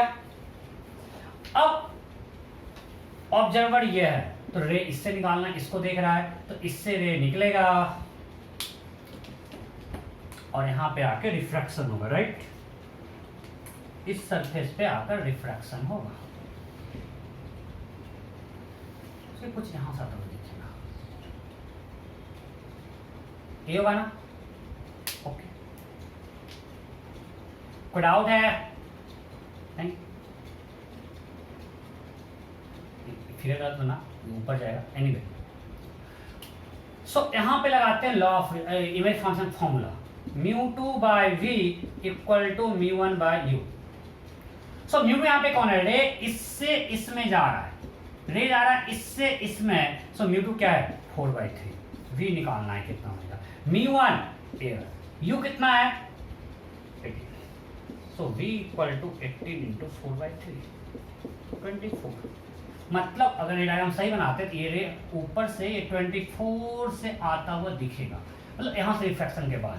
और यहाँ बात कोई रिफ्रैक्शन तो है नहीं, 24 का 24 रहेगा, 24 + 24 48। समझ में आ रहा है कि नहीं? बिकॉज ये बेसिक है, हम इससे बिल्डअप करेंगे क्वेश्चन, यहाँ मिरर लगा देंगे। तो ये पार्ट क्लियर है कि जब रे इससे इसके आंख तक आ रहा है, एक बार यहाँ रिफ्रैक्शन हुआ, जो रिफ्रैक्शन के बाद उसको रे दिख रहा है यहाँ से 24 सेंटीमीटर ऊपर, और इसके बाद कोई रिफ्रैक्शन सीधा रे इसके पास पहुंच जाएगा, तो उसको कहाँ दिखेगा? ये 24 + 24 48, ऊपर इक्वल 24, बिकॉज ऑब्जेक्ट ऊपर है, u and v have same sign. Next एक और इस टाइप का, फिर आगे थोड़ा चेंज करेंगे।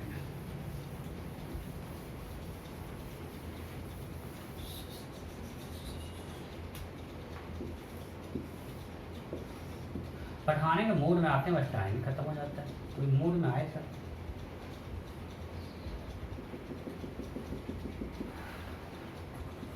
चलो मछली लानी है, यहाँ पे फिर से चिड़िया है, चिड़िया को एक ग्लास में बंद कर देते हैं। मछली तो जल में जिंदा रहेगी तो मर जाएगी, देखिए कैसे।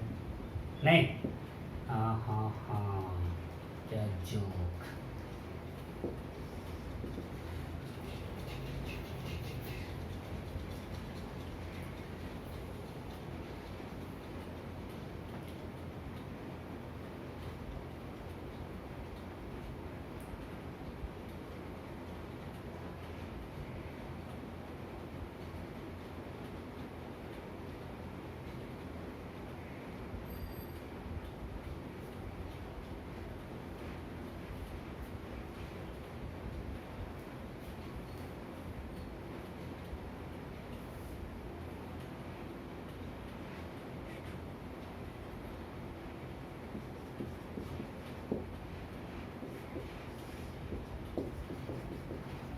Find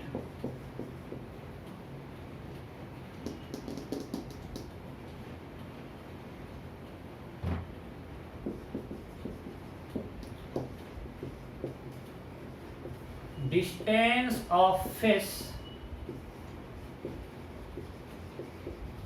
as observed by bird। मतलब बर्ड देख रहा है, फिश से लड़ जा रहा है। Option A, option A as observed by bird 78 centimetre. Option B 105 centimetre. Option C 88 centimetre. Option D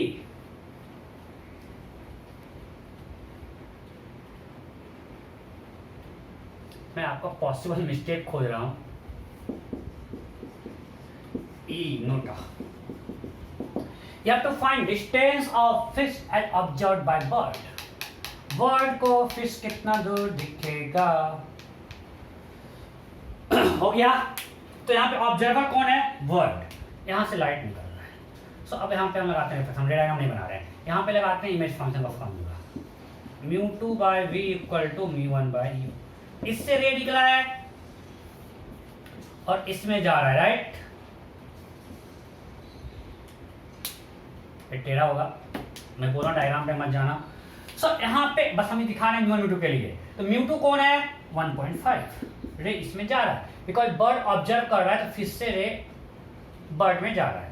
so μ2 है 1.5, v निकालना है। μ1 क्या है? 4/3। μ1 क्या है? 4/3 और u क्या है? 72। So v equal to 72 into 3/2 divide by 4/3, 81 centimetre. Am I clear? यहाँ पे v क्या है? 81। मैं कुछ गलती नहीं किया ना? लग नहीं रहा है। सो v 81 है। अब यहाँ के बाद तो कोई फ्रैक्शन नहीं है, 24 का 24, so 81 plus 24 105। Am I clear? ठीक से देखो, बिकॉज यहाँ पे अगर दिक्कत होगा तो आगे दिक्कत होते रहेगा। ये बिल्कुल बेसिक है, अगर आपको ये क्लियर है तो आगे कुछ भी कर देंगे, आपसे आसानी से बनेगा। सो आगे बच्चा क्वेश्चन कुछ करें।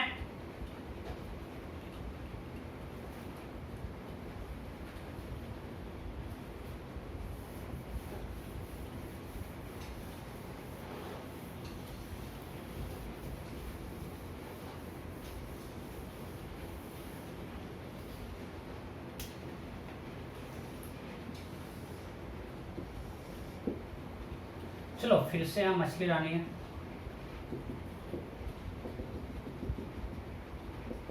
ऑब्जर्वर यहाँ पे, ये ऑब्जर्वर है, आंख लगाए हुए हैं यहाँ पे। ये इससे जस्ट वर्टिकली अबव 20 सेंटीमीटर पे आंख लगाए हुए हैं, ठीक है। यहाँ एयर है और ये वाटर है, मजेदार। वाटर का हाइट 36, कितना है? 36। अब इस ऑब्जर्वर को फिश, अच्छा इसको करते हैं सिल्वर और मस्ती करते हैं, एक प्लेन है। इस ऑब्जर्वर को फिश का दिखेगा एक इमेज या दो इमेज।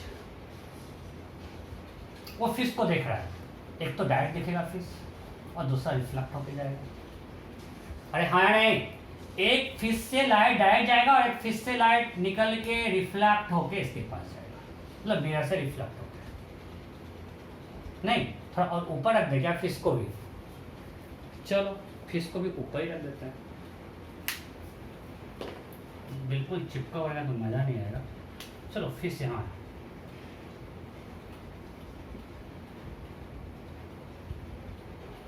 ये 24 है, ठीक है। ये 24 है, पूरा वाटर हाइट 36 है और ये इसका बॉटम सरफेस सिल्वर्ड है। अब उसको एक दिखेगा डायरेक्ट, ये ऑब्जर्वर यहाँ पे है, उसको एक दिखेगा फिश डायरेक्ट इमेज, दूसरा इससे रिफ्लेक्ट होती है। Then question is find distance between two images. दो इमेज होपफुली आपको क्लियर होगा, नहीं तो मैं तो दिखाऊंगा। Find distance between two images of fish as observed by observer. Find distance between two images of fish as observed by observer. यही क्वेश्चन है।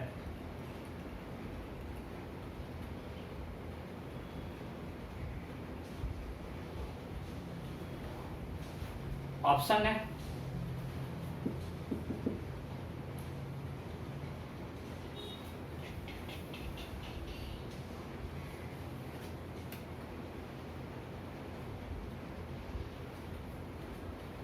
सोच रहा हूँ आप लोग क्या क्या गलती कर सकते हो। 30 सेंटीमीटर, 12 सेंटीमीटर, 18 सेंटीमीटर, और ये तो सबको अपना आंसर मिलेगा, किसी को निराश नहीं होना है, इसमें से आंसर मिलेगा। You have to find distance between two images of fish as observed by observer। ये ऑब्जर्वर देख रहा है। हो गया क्या? पक्का?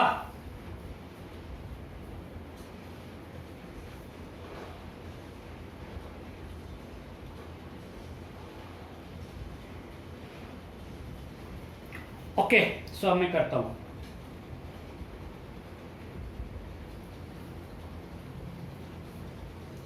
इसको मिटाते हैं।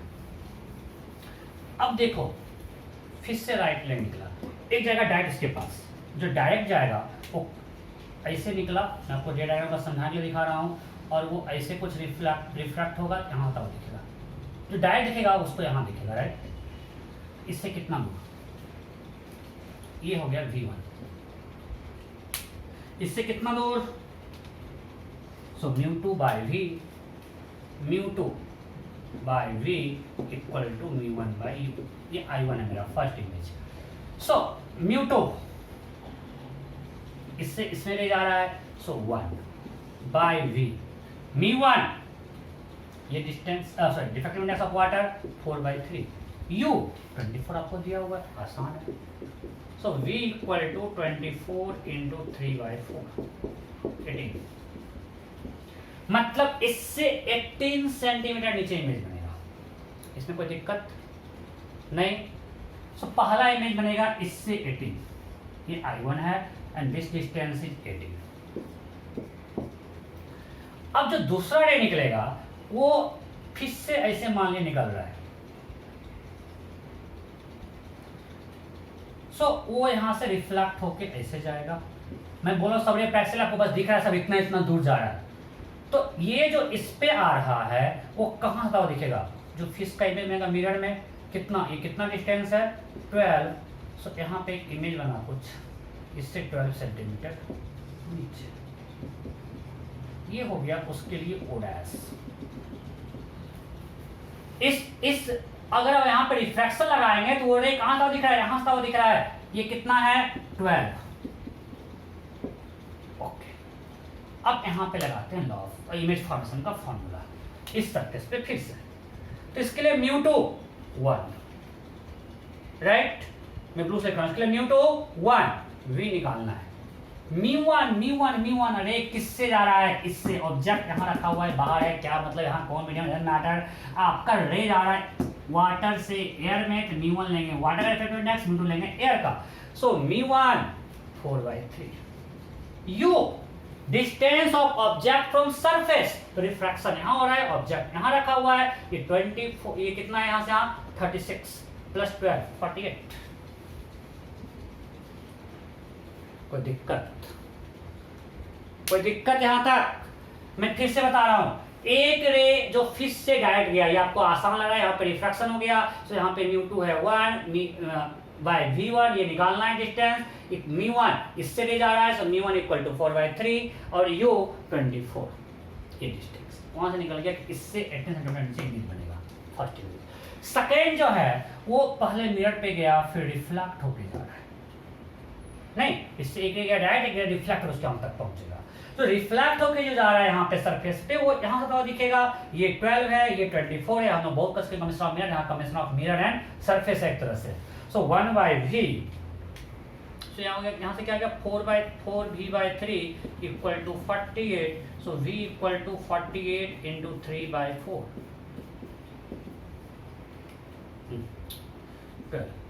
36।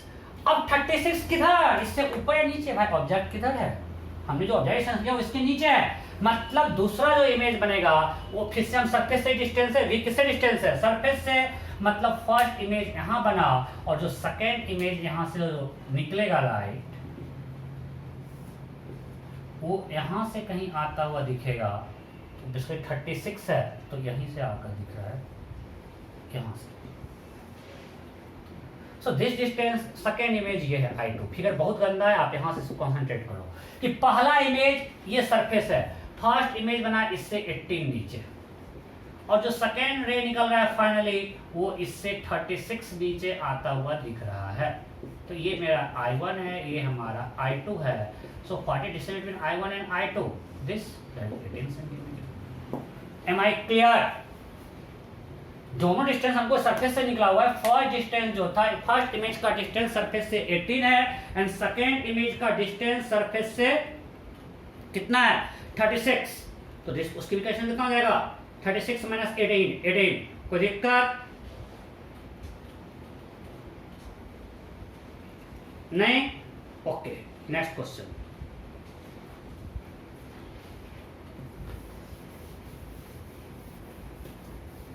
Next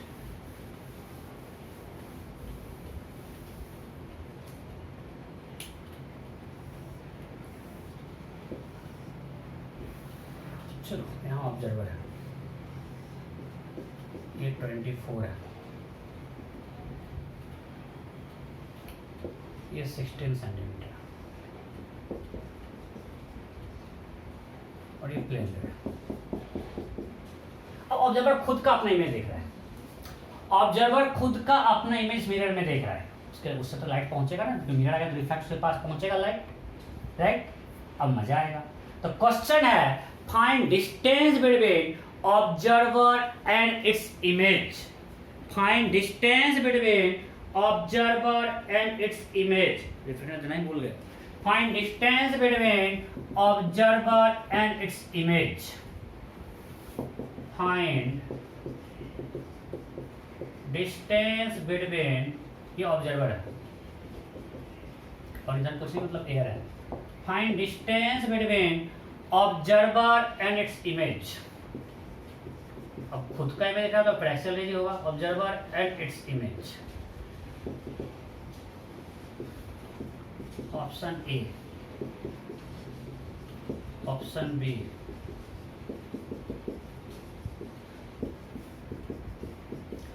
find distance between observer and its image. ये मिरर है। You have to find distance between observer and its image.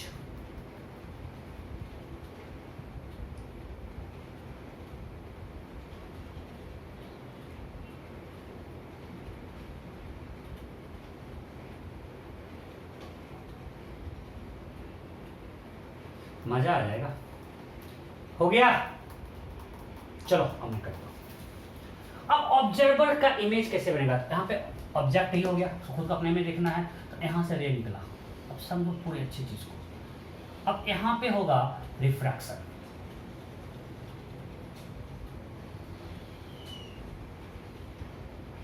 फिर यहाँ होगा रिफ्लेक्शन और फिर यहाँ होगा रिफ्रैक्शन। सो अल्टीमेटली मैं जो डायग्राम बना आपको समझाने के लिए, सब पैरेक्सियल रेज है। अल्टीमेटली जो फाइनल रे आ रहा है वो यहाँ से आ रहा है, राइट? सो अब वन बाय वन चलते हैं। यहाँ पर रिफ्रैक्शन हुआ, सो यहाँ पे लगाते हैं। ये तो हम लोग करते हैं कम से कम मिरर में। पहले यहाँ पे लगाते हैं इमेज का फॉर्मूला, तो μ2 by v equal to μ1 by u। First time लगा रहे हैं। μ2 क्या है? जिसमें रे जा रहा है, ये निकालना है। μ1 क्या है? एयर। u कितना है? इससे डिस्टेंस, सरफेस से डिस्टेंस 24।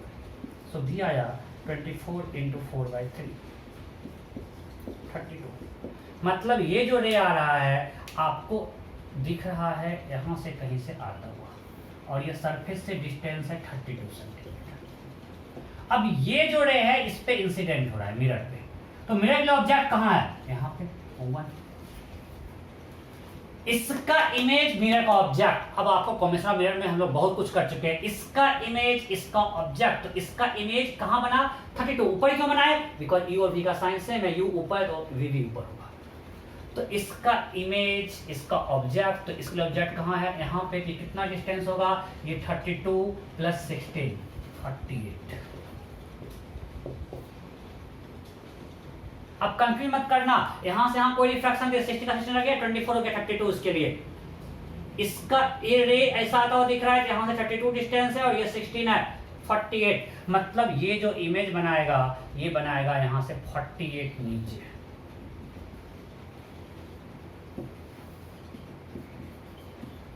अब ये रे यहां जा रहा है, तो ये जो यहां पे फिर से रे आया, उसके लिए ऑब्जेक्ट कहां पे है, यहां पे। अब जो सेकेंड टाइम यहां पे रिफ्रैक्शन हो रहा है उसके लिए ऑब्जेक्ट ये है, बिकॉज मिरर का इमेज इसके लिए ऑब्जेक्ट, इस पे रिफ्रैक्शन हुआ, इसका इमेज मिरर का ऑब्जेक्ट, मिरर पे रिफ्लेक्शन हुआ, मिरर का इमेज इस सरफेस के लिए ऑब्जेक्ट। तो ये कितना डिस्टेंस है 48 और ये कितना है 60। सो अब इसके लिए फॉर सेकेंड सरफेस या for second time refraction, for second time refraction, जब रिफ्रैक्शन सेकेंड टाइम होगा, अब मेरा u कितना हो गया, ये 48 प्लस 16 64। जहां दिक्कत होगा मुझे रोकना है, ये 16 ये 48 कितना हो गया 64। Now let's apply image formation formula μ2/v equal to μ1/u। Ray किसमें जा रहा है, इससे इसमें, ऑब्जेक्ट कहां है कोई मतलब नहीं, यहां पे रिफ्रैक्शन हो रहा है, रे जा रहा है इस मीडियम से इस मीडियम में, सो μ2 इज 1, v निकालना है, μ1 इससे 4/3 वाटर से जा रहा है, u ये डिस्टेंस निकाल चुके हैं 64। सो v इक्वल टू 64 इंटू 3/4 48। अब 48 किससे डिस्टेंस आया, इस सरफेस से, because u and v are from surface. Surface से किधर, ऊपर या नीचे, तो u जो था वो सरफेस से नीचे का, मतलब v भी सरफेस से नीचे है, मतलब फाइनल इमेज जो बना है ये हमने आपको यहाँ दिखाया, बट ये 16 नहीं है आपको, इसलिए डायग्राम ऐसा नहीं है। रियल में ये जो इमेज बन रहा है वो कहीं यहाँ बन रहा है, और ये पूरा इससे कितना नीचे है 48। ये फाइनल इमेज बन रहा है, ये इससे कितना नीचे है 48। तो इमेज फाइनल है इससे 48, यही से देखो ना यार, ये किससे डिस्टेंस आया सरफेस से, तो फाइनल इमेज सरफेस से 48। अब इसके अब आगे कोई रिफ्लेक्शन नहीं, यहाँ तक पहुंच गया। तो फाइनल इमेज सरफेस से 48 नीचे, ऑब्जेक्ट सरफेस से 24 ऊपर। तो डिस्टेंस बिटवीन, देखो ये मेरा सरफेस है, ऑब्जेक्ट यहाँ बैठा हुआ है, उसका फाइनल इमेज यहाँ बना, ये इससे 48 नीचे बना है, और ये यहाँ से 24 है। So what is distance between object and image, 48 plus 24 72। किसी को डाउट है क्या, ठीक है, देखो कोई डाउट नहीं। अब मेरा थोड़ा चेंज करते हैं,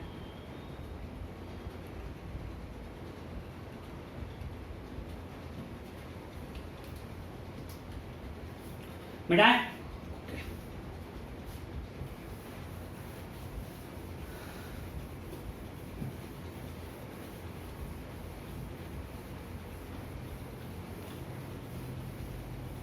टाइम कितना हुआ है,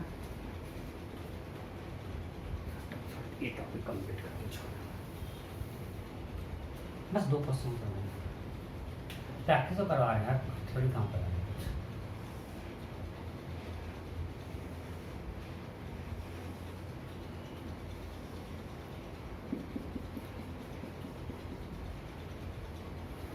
थोड़ा सा मिनट है,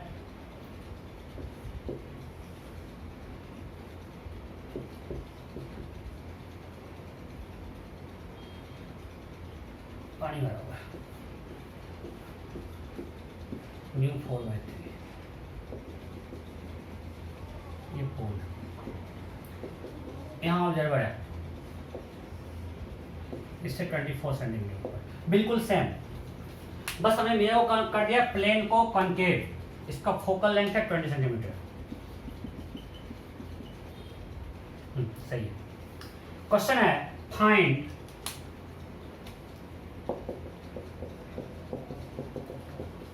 distance between object and image, find distance between object and image. Option A 46.5 centimetre, option B 1.5 centimetre, option सी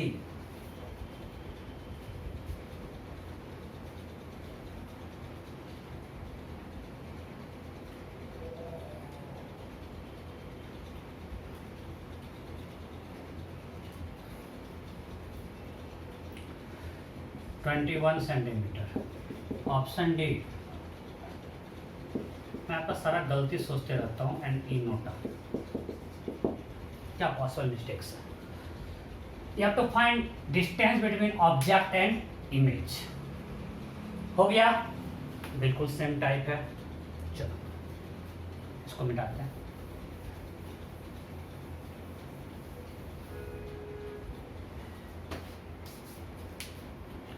अब यहां से रे निकला, पहले रिफ्रैक्शन होगा। सो यहाँ पे पहले रिफ्रैक्शन होगा फर्स्ट। जब रिफ्रैक्शन लगाएंगे यहाँ पे सो क्या होगा, म्यू अभी भी किए थे 32 आया था, μ2 by v equal to μ1 by u, बिल्कुल सेम डाटा था, वही डाटा याद हो गया इसलिए मैं उसका डाटा सेट कर रहा हूँ। सो μ2 क्या है यहाँ पे 4/3, v निकालना है, μ1 एयर है, u 24 है, सो v 32 आया। सेम साइड मीन्स पहला ऑब्जेक्ट जो होगा, मीन्स इसके लिए जो इमेज होगा उसके लिए ऑब्जेक्ट होगा, सो ये यहाँ है। अब ये रे मतलब आफ्टर रिफ्रैक्शन ये यहाँ से आता हुआ दिख रहा है और ये रे इस पे फॉल कर रहा है। आपको इतना दूर दिख रहा है बट रियल पैक्सेल है, आप कंफ्यूज मत करना। सो अब इसके लिए, इस मिरर के लिए क्या होगा, इसका इमेज इसके लिए ऑब्जेक्ट। सो फॉर मिरर, अब मिरर लगा रहे हैं, मिरर के लिए ऑब्जेक्ट कहाँ है, ये ओवल, तो इसके लिए यू क्या होगा, ये कितना है मेरा 32 सरफेस से डिस्टेंस है, और ये 28, वाह अपना जाना हुआ डाटा आ गया, u -60। Why minus, because incident ray इधर है, ऑब्जेक्ट इस अपोजिट डायरेक्शन में है, तो u हो गया -60। फोकल लेंथ कनकेव मिरर है तो -20, अब ओरिजिन तो याद है, हम देख चुके हैं, तो v आएगा -30। -30 मीन्स इंसिडेंट रे इधर है, मतलब इससे जो रिफ्लेक्शन के बाद इमेज बनेगा वो कहीं यहाँ बनता। ऐसे मान लीजिए रे रिफ्लेक्ट हुआ, तो अगर उसको एक्सटेंड करते तो इसका इमेज यहां बनता। सो बीच में फिर से पंगा हो गया, ये सरफेस आ गया और ये हाइट 2 है। मीन्स अब यहां पे फिर से एक बार रिफ्रैक्शन होगा और इसके लिए ऑब्जेक्ट ये है, मिरर का इमेज इसके लिए ऑब्जेक्ट। देखो फिर से कुछ नहीं, बार बार हम कर रहे हैं, यहाँ पे रिफ्रैक्शन हुआ, इसका इमेज मिरर का ऑब्जेक्ट, मिरर का इमेज फिर से इसका ऑब्जेक्ट। मिरर का इमेज कहां बनता, यहां से 30 इधर, बिकॉज माइनस आया। सो अब ये हो गया 2, तो अब फिर से लगाते हैं फॉर रिफ्रैक्शन सेकेंड टाइम। जब सेकेंड टाइम रिफ्रैक्शन होगा इस सरफेस पे, सो अब इसका इमेज, इस मिरर का इमेज इसके लिए ऑब्जेक्ट होता, तो इसका इमेज कहां बनता, ऊपर, मतलब इससे 2 सेंटीमीटर ऊपर। सो μ2 अब रे जा रहा इससे इसमें, वाटर से एयर में, सो μ2 1 बाई वी, μ1 4/3। अब u सरफेस से डिस्टेंस, यार जब मिरर से 30 है तो, और 30 किस साइड, इस साइड, क्यों, बिकॉज v -30 है, इंसिडेंट रे इधर है, मतलब 30 उसके कोई डायरेक्शन में, तो v 30 यहाँ से ऊपर है, मतलब सरफेस से 2 है। So v equal to 2 × 3/4, 6/4 that is 1.5। अब 1.5 किधर, यहीं पे लोग गलती कर देते हैं, ऊपर या नीचे। तो ऑब्जेक्ट इससे 2 ऊपर है, u and v have same sign. So अगर ऑब्जेक्ट इससे 2 सेंटीमीटर ऊपर है, मतलब इमेज भी इसका रियल में क्या होता, अगर आप रे डायग्राम बनाओगे तो ये यहाँ से यहाँ पे रिफ्रैक्शन होता और कुछ यहाँ आके कट करता, ये 1.5 है। सो ये हमारा फाइनल इमेज है। सो अगर आप देखोगे तो आपका फाइनल इमेज यहाँ बना, यहाँ से 1.5 और आपका ऑब्जेक्ट यहाँ पे है, ये है 24। So what is an object in image, 24 - 1.5, this is 22.5। Am I clear? अब देखो क्या है, इस टाइप का वो कहीं बुक में एक क्वेश्चन मिलेगा, मैं आपको सेम टाइप क्वेश्चन का जाना, आपको कॉन्फिडेंस आ जाए, और हम कुछ नहीं कर रहे हैं, एक का इमेज दूसरे का ऑब्जेक्ट, सिर्फ प्रैक्टिस तो कर रहे हैं यार, नहीं।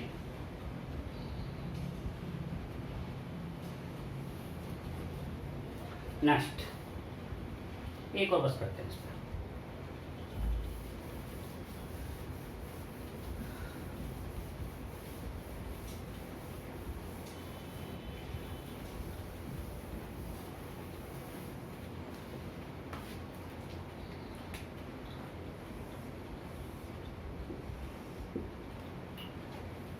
मान ले यहाँ पे 1 लाख से, इसको क्यों छोड़ेंगे, पूरा मान जाएगा तो फिर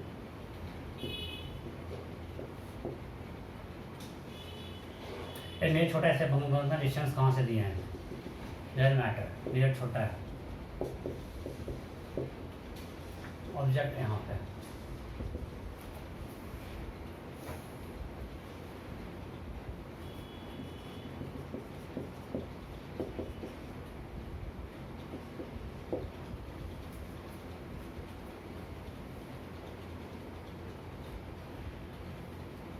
क्वेश्चन है again same type, find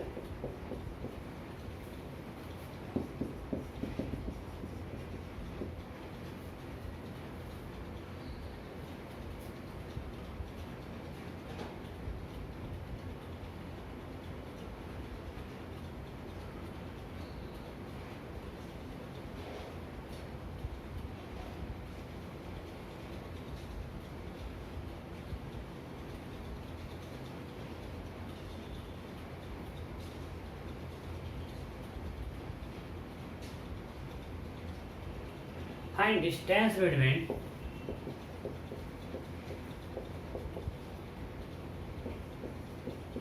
object and image। Image भी खुद ऑब्जर्वर खुद से देख रहा है, find distance between observer and image, ऐसा लिखो, find distance between observer and its image. उसको खुद का अपना इमेज कितनी दूर दिखेगा, यही क्वेश्चन है।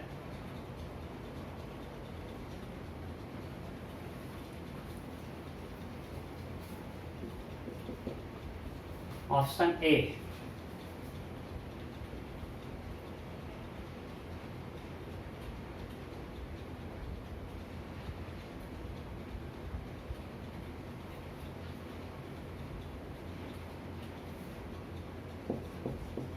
Zero, sorry 48,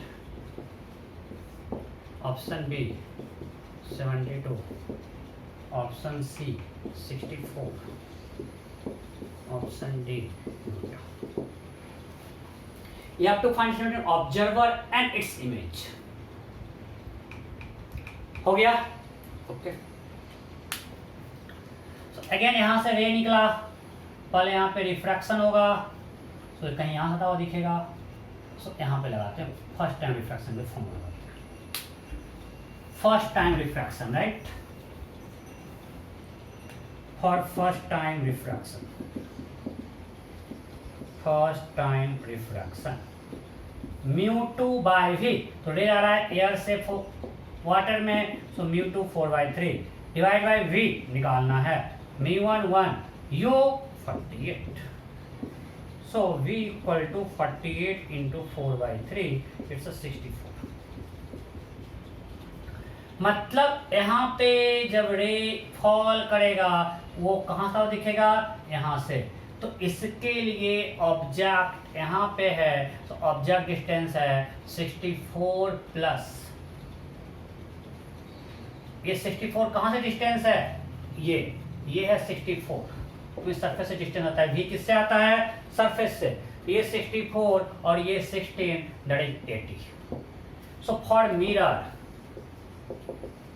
u is -80 and f is +20, so v equal to fu by u minus f is +20, u is -80, u -80 -20, that is -1600 by -100, it's a 16 centimeter। मतलब मिरर से जो रिफ्लेक्ट हो रहा है, अब यू मेरा भी पॉजिटिव आया, मतलब यहां से जो रिफ्लेक्ट हुआ वो यहां से कहीं आता हुआ दिखेगा, +16 मतलब इन डायरेक्शन ऑफ इंसिडेंट रे, यहां से कहीं आता हुआ दिखेगा।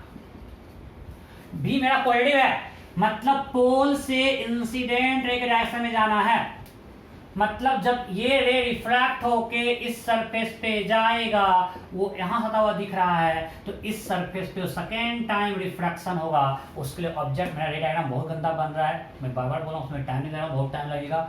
सो आपको समझना है, मैं बार बार से हर चीज को बोल रहा हूँ कि जब रे इससे रिफ्लेक्ट होकर सरफेस 2 पे जाएगा, वो यहाँ तक दिखेगा, इसका इमेज मिरर के लिए ऑब्जेक्ट, इसका इमेज।